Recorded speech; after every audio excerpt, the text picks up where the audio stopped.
SFIയുടെ സമരം കേരളത്തിന്റെ മതനിരപേക്ഷതയ്ക്ക് വേണ്ടിയെന്ന PM show. സംഘപരിവാറും കേരളവും തമ്മിലുള്ള പോരാട്ടമാണിത്.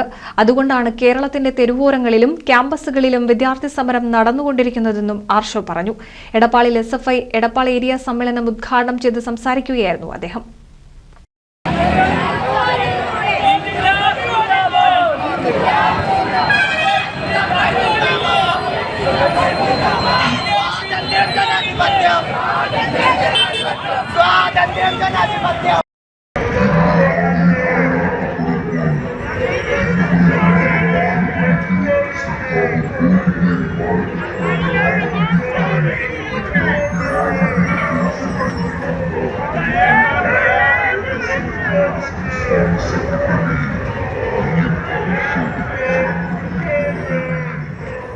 പിൻവാതിലിലൂടെ സംഘപരിവാറിന്റെ ഏജന്റുമാരെ തിരുകിക്കയറ്റി കേരളത്തിന്റെ സർവകലാശാലകളിലെ മതനിരപേക്ഷത തകർക്കുന്നതിനു വേണ്ടിയുള്ള ശ്രമത്തിനെതിരെയുള്ള സമരമാണ് SFI നടത്തിക്കൊണ്ടിരിക്കുന്നതെന്ന് SFI സംസ്ഥാന സെക്രട്ടറി PM ആർഷോ പറഞ്ഞു.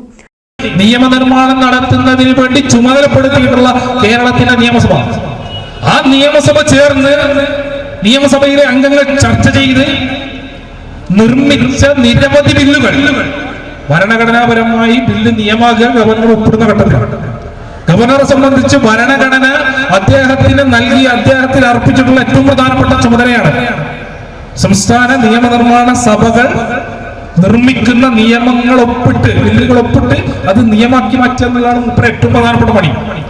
പുള്ളിയുടെ പണി ഒഴിച്ച് ബാക്കി എല്ലാ പണിയും ചെയ്യുന്നുണ്ട് എന്നുള്ളത് ഈ ദിവസങ്ങളിൽ നമ്മൾ കണ്ടുകൊണ്ടിരിക്കാം.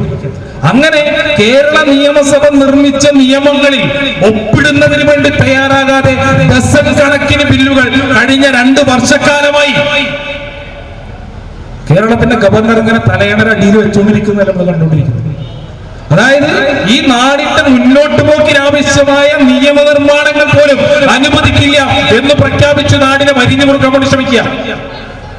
ഒടുക്കം ഫെഡറലിസം നിലനിൽക്കുന്ന ഇന്ത്യയിൽ ലോകത്തിലെ ഏറ്റവും വലിയ ജനാധിപത്യ രാജ്യമെന്ന് ഊറ്റക്കൊള്ളാറുണ്ടായിരുന്നു. നമ്മൾ ചെറിയ ക്ലാസുകൾ മുതലേ ഓർമ്മ വെച്ച കാലം മുതലേ ലോകത്തിലെ ഏറ്റവും വലിയ ജനാധിപത്യ രാജ്യത്തിനകത്താണ് നമ്മൾ ജീവിക്കുന്നതെന്ന അഭിമാനത്തോടെ പറയുന്ന ആളുകളായിരുന്നു നമ്മൾ. അങ്ങനെ ലോകത്തിലെ ഏറ്റവും വലിയ ജനാധിപത്യ രാജ്യത്തിൽ ഒരു സംസ്ഥാന സർക്കാരിനെ പരമോന്നത നീതിപീഠത്തെ സമീപിക്കേണ്ടുന്ന ഗതികേടുണ്ടാകുക ഈ രാജ്യത്തെ.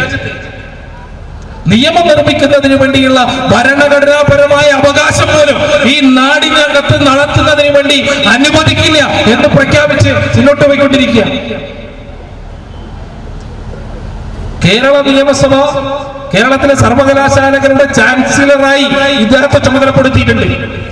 ആ പദവി ഉപയോഗപ്പെടുത്തിക്കൊണ്ട് കേരളത്തിലെ സർവകലാശാലകളുടെ ഭരണ സംവിധാനങ്ങൾക്കകത്തേക്ക് സംഘപരിവാരത്തിന്റെ വക്താക്കളെ കടത്തിവിടുന്നതിന് വേണ്ടിയുള്ള ഏജന്റ് പണിയെടുത്തുകൊണ്ടിരിക്കുകയല്ലേ അദ്ദേഹം. സംഘപരിവാറും കേരളവും തമ്മിലുള്ള പോരാട്ടമാണിത്. അതുകൊണ്ടാണ് കേരളത്തിന്റെ തെരുവോരങ്ങളിലും ക്യാമ്പസുകളിലും വിദ്യാർത്ഥി സമരം നടന്നുകൊണ്ടിരിക്കുന്നതെന്നും ആർഷോ പറഞ്ഞു. എടപ്പാളിൽ SFI എടപ്പാൾ ഏരിയ സമ്മേളനത്തിന് തുടക്കം കുറിച്ചുള്ള വിദ്യാർത്ഥി റാലിയും പൊതുസമ്മേളനവും എടപ്പാൾ കുറ്റിപ്പുറം റോഡിലെ ഗ്രൗണ്ടിൽ ഉദ്ഘാടനം ചെയ്യുകയായിരുന്നു അദ്ദേഹം. SFI Edappal area vice president Rohit അധ്യക്ഷനായി. SFI ജില്ലാ vice president Jithu, K Sanjay, CPIM Edappal area secretary T Sathyan, C Ramakrishnan, Vijayan Kothambath എന്നിവർ സംസാരിച്ചു. SFI Edappal area secretary Rifas Ali സ്വാഗതവും PV അഞ്ജന നന്ദിയും പറഞ്ഞു. സമ്മേളനത്തിന് അഭിവാദ്യം അർപ്പിച്ച് എടപ്പാൾ ടൗണിൽ CITU, DYFI, കേരള പ്രവാസി സംഘം, അഖിലേന്ത്യാ ജനാധിപത്യ മഹിളാ അസോസിയേഷൻ സംഘടനകൾ പ്രകടനവുമായി സമ്മേളനത്തിന് അഭിവാദ്യം അർപ്പിച്ചു. ഞായറാഴ്ച രാവിലെ 10-ന് എടപ്പാൾ ഗോൾഡൻ ടവറിൽ നടക്കുന്ന പ്രതിനിധി സമ്മേളനം SFI സംസ്ഥാന സെക്രട്ടേറിയറ്റ് അംഗം വൈഷ്ണവ് മഹേന്ദ്രൻ ഉദ്ഘാടനം ചെയ്തു. NCV news Edappal. 1000 വിവാഹങ്ങൾക്ക് ഒരേ ഒരു ബ്യൂട്ടി സിൽക്സ്. എടപ്പാൾ, ചാവക്കാട്, തൃപ്രയാർ, പുത്തനത്താണി, പെരിന്തൽമണ്ണ.